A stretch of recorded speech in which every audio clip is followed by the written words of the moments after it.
बेटी का वीजा रहा, अब जाने वाली है तो कुछ तो नहीं है कि अरविंद सर है, बहुत अच्छे से, बहुत ट्रांसपेरेंट है, सब कुछ आर पार है, पारदर्शी है, जैसा है वैसा ही है, कोई नकली जाली काम नहीं है इनके। जिन्हें कनाडा का वीज़ा प्राप्त हुआ है, देखना चाहेंगे आप सभी ये वो बच्चे आज। And first of all thank you to the Arvind Kajan sir, the whole process. इससे पहले हम कई जगह जा चुके थे लेकिन से जानकारी हमें नहीं मिली, फिर हमें किसी ने बताया हम काद्यान इमिग्रेशन के पास जाइए। और भी खुलासे होंगे।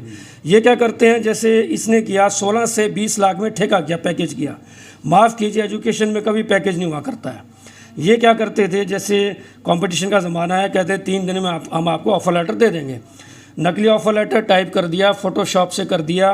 व्यक्ति विशेष को रजिस्टर्ड कर रहे हैं, क्या उसने वहाँ जाकर इमिग्रेशन लॉयर का एग्ज़ाम पास किया है, क्या उसके पास उस गवर्नमेंट के द्वारा जो अधिकृत एजेंसी है वहाँ से वो उसको लाइसेंस मिला है कि नहीं मिला, कि किस प्रकार से चेक करें जिसको फाइल दे रहे हैं कि क्या उसके पास उस गवर्नमेंट के द्वारा अधिकृत लाइसेंस है या नहीं।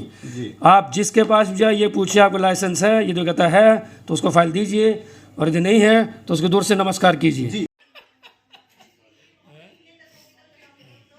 नमस्कार, मैं हूं विशपाल राणा, आप देख रहे हैं नमस्ते भारत न्यूज। इस समय जो खबर हम आपको दिखाने जा रहे हैं वो विदेश से जुड़ी हुई है। किस तरह से हमारे देश के बच्चे विदेशों में जाते हैं, वहां पर पढ़ाई करते हैं, लेकिन इसके नाम पर कितनी बड़ी धोखाधड़ी हो रही है वो आज उसका खुलासा हम आज करेंगे। हमारे साथ एक रजिस्टर्ड कंसल्टेंट है, रजिस्टर्ड ऐसे व्यक्ति हैं जो कनाडा में प्रैक्टिस करते हैं, वहाँ पर भी बच्चों को भेजने का काम करते हैं, वहाँ पर रह चुके हैं। किस तरह की दिक्कतें बच्चों को बाद में आती है, किस तरह की समस्याएं आती हैं, उन सभी समस्याओं पर हम बातचीत करेंगे। एक बात हम आपको फिर से बता देते हैं कि किस तरह की धोखाधड़ी होती है। ऐसे भारतीय बच्चे, 700 से ज़्यादा भारतीय बच्चे जिन पर तलवार लटकी हुई है वापिस आने की, किस तरह से कनेडियन जो गवर्नमेंट है उनको वापिस भेज रही है, क्या उनके साथ धोखाधड़ी हुई थी वो भी जानने का हम प्रयास करेंगे। आज हम पहुंचे हैं कैड इमिग्रेशन पर। अरविंद काद्यान इसके संचालक हैं। सबसे पहले हमारे चैनल पर सर आपका स्वागत है। धन्यवाद राणा साहब, और आपका बहुत बहुत धन्यवाद कि आप समय निकाल के यहाँ आए। और यह आपने बहुत बढ़िया टॉपिक उठाया है कि आज के समय में जो सबसे ज़्यादा एडवर्सली इफेक्टेड है वो स्टूडेंट कम्युनिटी है।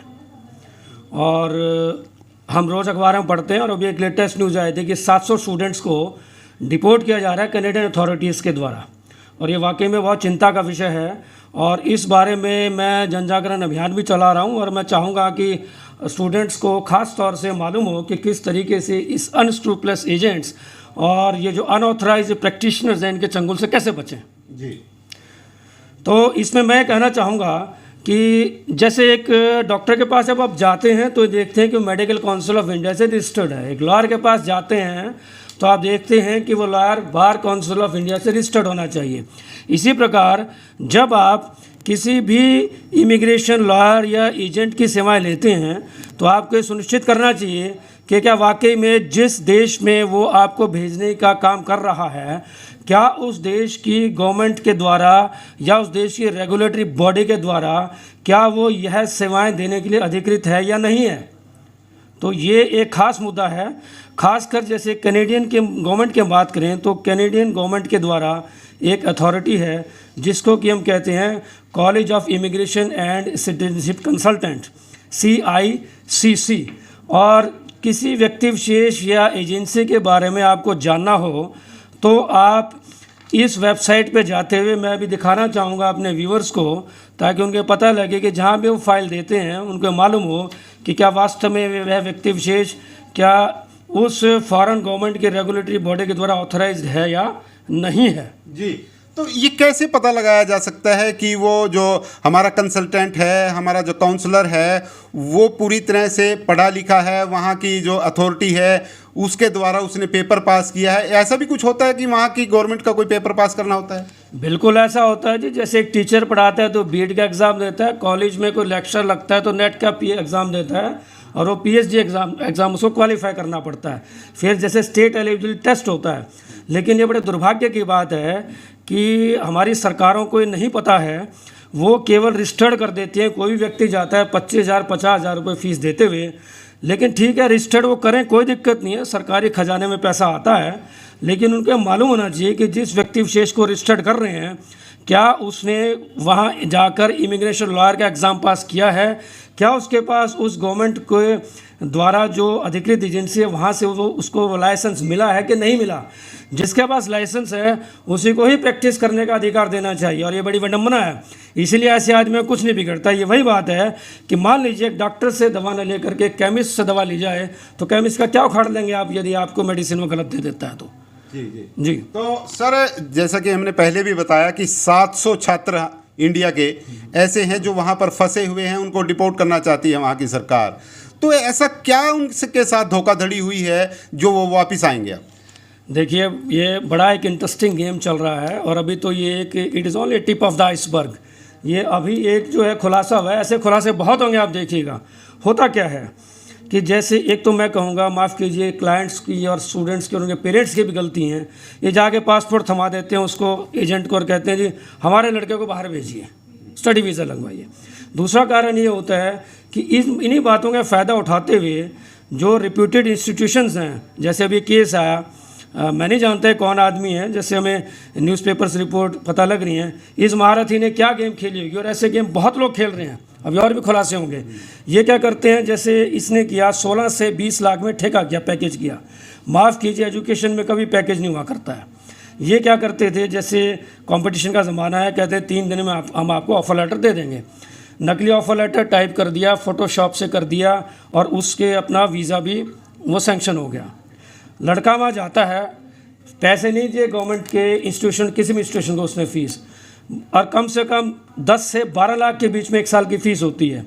तो 12 लाख बड़े से बड़े कॉलेज में कराएगा तो 16 से 20 लाख है, तो ऑन एन एवरेज 18 लाख हो गया। तो कितना उसने पैसा कमाया? 6 लाख विदाउट डिपॉजिटिंग एनीथिंग। और जब वो स्टूडेंट वहाँ जाता था, इनका मोडस ऑपरेंडी ऐसे लोगों का क्या होता है, जाके फिर वहाँ स्टूडेंट को फ़ोन मारते हैं कि, और बड़े अपने आप को ऑनेस्ट बताएंगे कि वी आर सॉरी कि आपके कॉलेज में या यूनिवर्सिटी में इनटेक फुल हो गया, आप कहें तो हम आपका पैसा वापस दे देते हैं, हम फीस रिफ़ंड करा देते हैं। और फीस तो एक्चुअली दी नहीं होती उन्होंने, वो 12 के 12 लाख उसको वापस देता है। कुछ लोगों का ऐसा है कि वो कहते हैं ठीक है जी, हमें आप एडमिशन कराए दूसरी जगह, और किसी 8 लाख 10 लाख वाले कॉलेज में एडमिशन कराए, वहाँ फिर टाका मारते हैं। तो 12 और 18 के डिफरेंस क्या है? 6 लाख। 12 लाख को यूज़ किया 6 महीने तक, उसका ब्याज लगाइए, और 12 के आगे 9-10 लाख के कॉलेज में वो लगाए, तो 6 से 8 लाख के बीच में। और इस प्रकार की धोखाधड़ी करने से कैसे बचें, मैं यही कहना चाहूँगा, और मैं अपने व्यूअर्स को दिखाना चाहूँगा कि किस प्रकार से चेक करें जिसको फाइल दे रहे हैं कि क्या उसके पास उस गवर्नमेंट के द्वारा अधिकृत लाइसेंस है या नहीं। आप जिसके पास भी जाए ये पूछिए आपको लाइसेंस है, ये जो कहता है तो उसको फाइल दीजिए, और यदि नहीं है तो उसको दूर से नमस्कार कीजिए। जी, तो अपने बारे में बताएं थोड़ा सा, आपके पास कौन सा लाइसेंस है और कहाँ से आपने प्राप्त किया है? देखिए, मैं कनेडियन गवर्नमेंट के द्वारा एक रेगुलेटरी बॉडी होती है जिसको कि college of immigration and citizenship consultant कहते हैं, CICC। इसको पहले ICCRC कहा जाता था, अब इसको और रिवैम्प करके इसको और ये इसका नया नाम दिया गया है। तो मैं अपने सुनने वालों को बताना चाहूँगा, और मैं कैमरामैन से रिक्वेस्ट करूँगा प्लीज़ ये हमारे व्यूअर्स को दिखाएं कि जैसे आप जाते हैं और गूगल पे तो आप CICC आप इसको कीजिए, और जब आप एंटर करेंगे तो ये आता है welcome to the college of immigration and citizenship consultant. आप यहाँ आ सकते हैं प्लीज़, ताकि साफ आ जाए, एवरीबॉडी शुड नो। अब मैं यहाँ पे कर्सर जाके इसको क्लिक करूँगा, college of immigration and citizenship consultants. ठीक है, कहीं से भी आप बैठ के इसको देख सकते हैं। यहाँ है फाइंड एन इमिग्रेशन कंसल्टेंट, आप देख रहे हैं कर्सर मैं लेके जा रहा हूँ। मैं इस कर्सर को क्लिक करूँगा यहाँ पे, और मैं क्लिक करता हूँ तो पब्लिक रजिस्टर आ जाता है। जिसको भी आप फाइल दें, आप ये देंगे, फॉर एग्जाम्पल जैसे मैं हूँ तो मैं अपना लास्ट नेम यहाँ लिखता हूँ। जैसे मेरा पूरा नाम Arvind Kumar Kadian, my last name is Kadian, my first name is Arvind.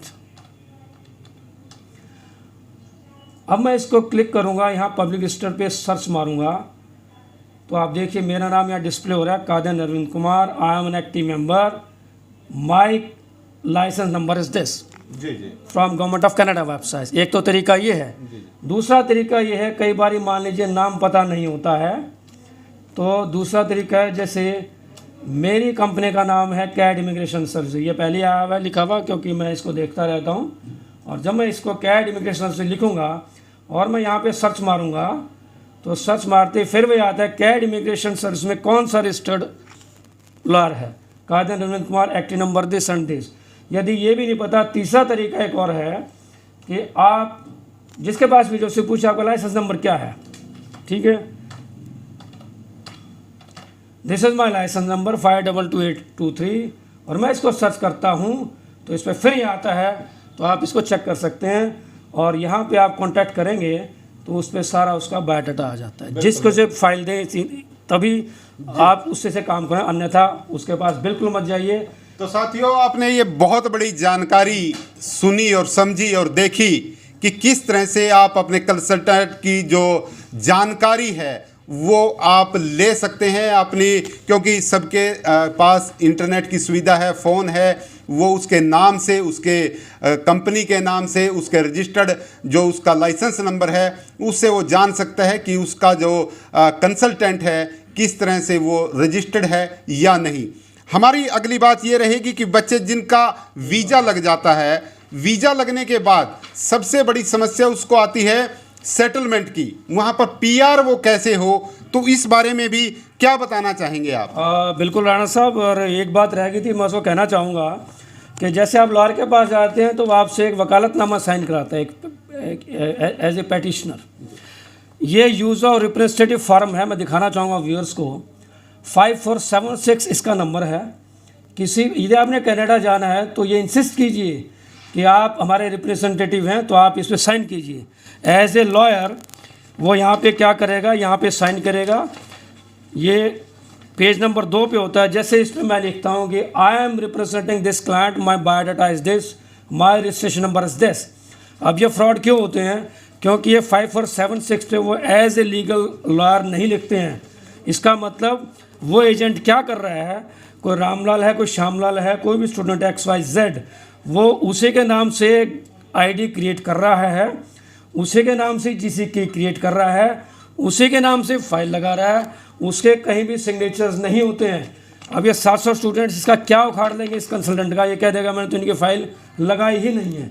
तो ये हमेशा सुनिश्चित करें। और एक बात मैं और कहना चाहता हूँ, किसी भी रिप्रेजेंटेटिव के पास जाइए, स्टडी परमिट के नहीं जाइए, उनको मालूम नहीं होता है। मैं क्या करता हूँ कि स्टडी परमिट के साथ साथ बच्चे का एक प्लान तैयार करता हूँ। जैसे कि स्टूडेंट्स बैठे हैं, आप ये भी आपको बताएंगे कि किसी भी कंट्री की, जैसे कि कनाडा है, उसकी PR लेने के लिए एक पॉइंट बेस्ड सिस्टम होता है। एजुकेशन के पॉइंट्स मिलते हैं, लैंग्वेज एबिलिटी के पॉइंट्स मिलते हैं, कैनेडियन वर्क एक्सपीरियंस के पॉइंट्स मिलते हैं, और आपकी एजुकेशन क्रेडेंशियल्स के पॉइंट्स मिलते हैं, कितना आपने वहाँ स्टडी किया। जब एक स्टूडेंट मेरे पास आए एज ए लॉयर, पहला उसका दायित्व क्या होना चाहिए? ये जितने बैठे हैं कमीशन के पीछे भागते हैं, बजाय ये करने के सेटलमेंट प्लान देखा जाए कि एक स्टूडेंट है तो उसको PR 3 साल में मिलेगी कि 4 साल में मिलेगी, डिपेंडिंग अपॉन उसकी क्या क्वालिफिकेशन, कितने साल का उसको कोर्स कराया जाए। And that is the best way I think. और यही एक तरीका होना चाहिए, एक लीगल तरीका और एक जस्टिफाइड भी इन पब्लिक इंटरेस्ट ऑल्सो। तो यही मैं लोगों को एक जागरूक करना चाहता हूँ।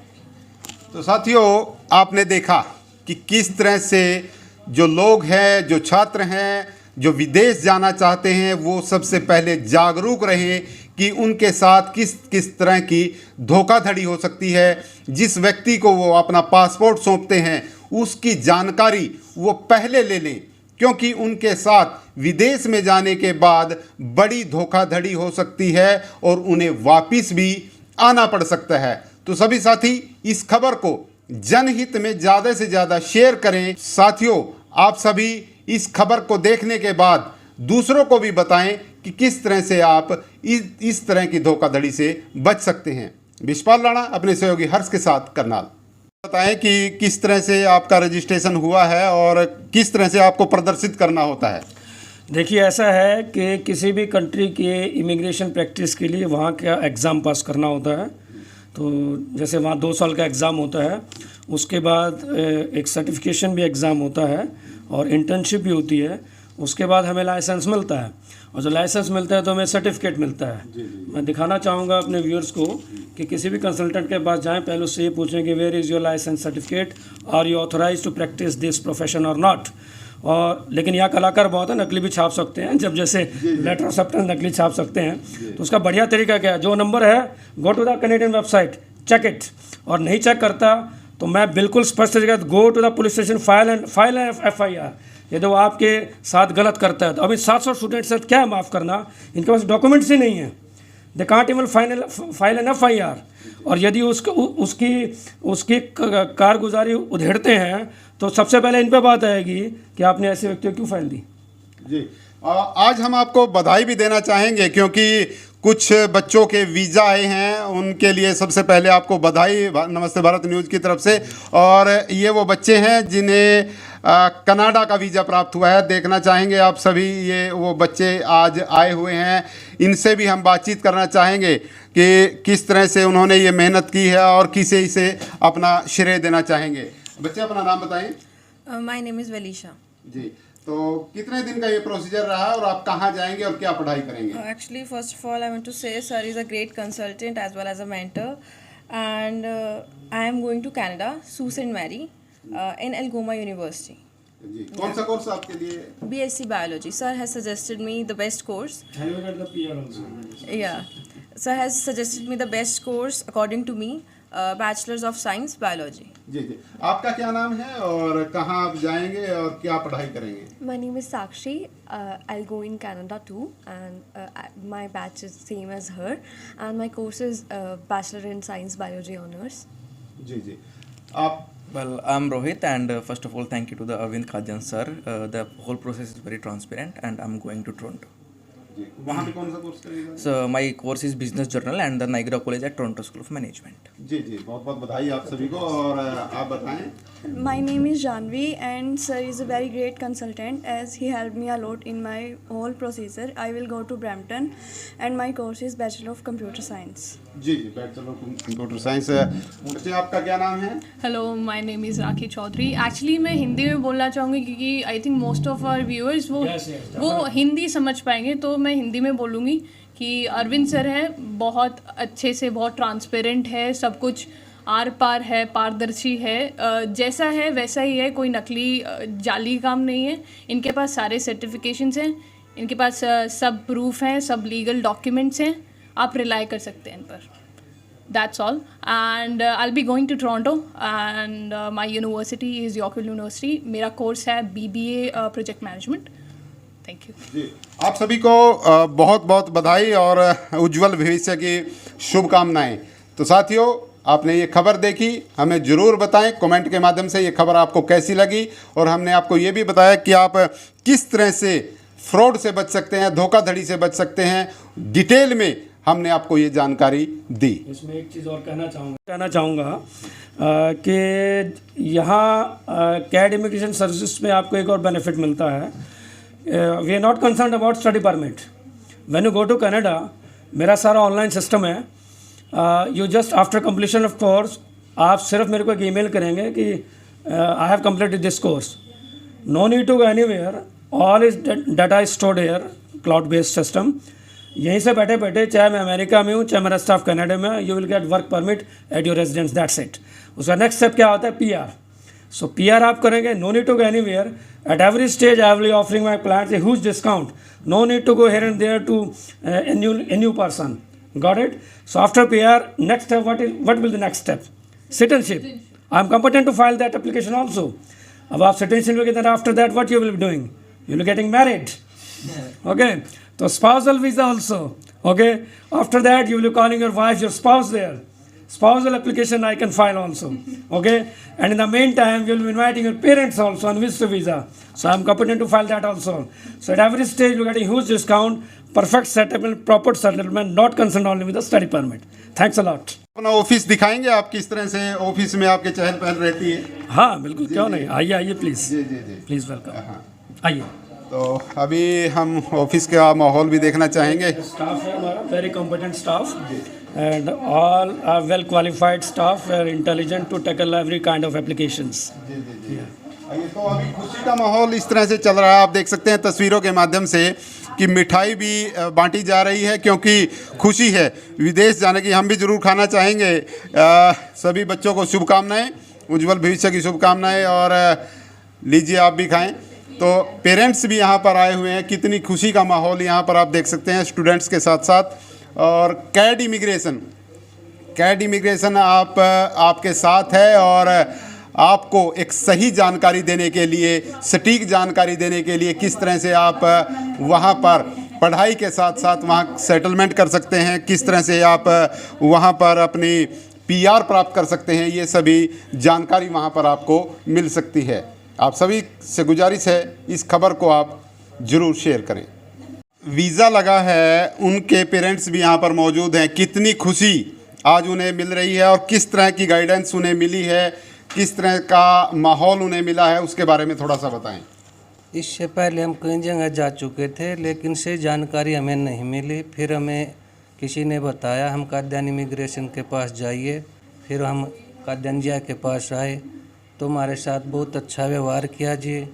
और मैं सभी पेरेंट्स को ये कहना चाहता हूँ, कहीं धक्के खाने से बेटर है आप अपना पैसे का लॉस से बचिए और बच्चे की अपनी ज़िंदगी बनानी हो तो काद्यान इमिग्रेशन पर आइए और अपना वीज़ा लेकर जाइए। जी बहुत बहुत धन्यवाद। तो और भी पेरेंट्स हैं, आप क्या कहना चाहेंगे? बस सर खुशी हो अच्छी रही सलाह है। मिली आपको? हाँ जी हाँ जी, एज अ एजुकेशनिस्ट तो सर ने बहुत अच्छी सलाह दी हमें। ये मेरे प्रिंसिपल खुद रहे हैं, मैं इनकी स्टूडेंट रही हूँ, तो आगे इन्होंने मेरी बच्ची को भी सही गाइडेंस दी, अच्छे कोर्स में एडमिशन करवाया। तो BSc बायो करने जा रही है मेरी बेटी वहाँ पे, तो अच्छी जगह एडमिशन करवाया सर ने। तो शुभकामनाएं आपको। आप भी खुश नजर आ रहे हैं? हाँ जी बेटी का वीजा रहा, अब जाने वाली है तो खुश तो होना ही है। ये जो भी है बहुत हेल्पफुल नेचर रहा है। काद्यान सर का नेचर बहुत ही अच्छा था, हर तरीके की गाइडलाइन इन्होंने हमें दी। मैं तो यही कहूँगी सभी पेरेंट्स को, जो भी जिनके भी बच्चे जा रहे हैं, कि एक बार कैड में ज़रूर आके देखें, सर से ज़रूर मिल के देखें। इनका बहुत ही कोऑपरेटिव नेचर है, गाइडलाइन बहुत ही अच्छी है। Thank you.